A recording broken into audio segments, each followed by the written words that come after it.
Buli nkuba olwetonya obutasalako n'esanga ng'ekitundu kikyafu, emikisa gy'okukwatibwa ekirwadde kya kolera giba mingi ddala.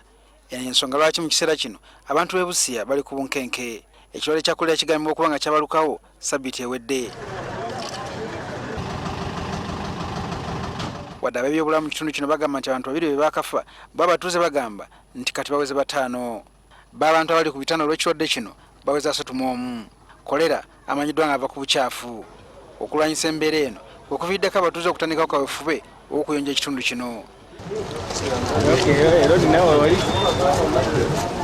Okuyonja ebitundu bino okuzingiddemu abapoliisi, abaana b'amasomero, ssaako ebibiina by'ebannakyewa nga kukoleddwa mu bifo omuli Alubaine, Nangwe ne Marachi. Nicholas Wamimbi nga muyizi wa myaka 8 ebyokusoma abitadde ku bbali n'eyingira mu kuyonja kuno.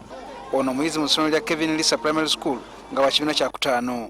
Wamimbi atubuulidde nti ayagala babeewo etteeka ku bukyafu okulwanyisa embeera eno. They may be arrested.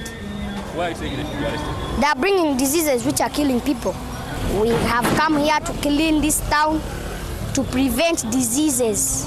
Tuvuddeyo ffenna tukwatiddwa wamu tusobole okukirininga neno abantu baleme okufa. Bayizi banne abala bangi nabo beenyigidde mu kuyonja kwa leero. Kitegeerekese nti kolera kati ali mu magombolola 6 mu kitundu kino.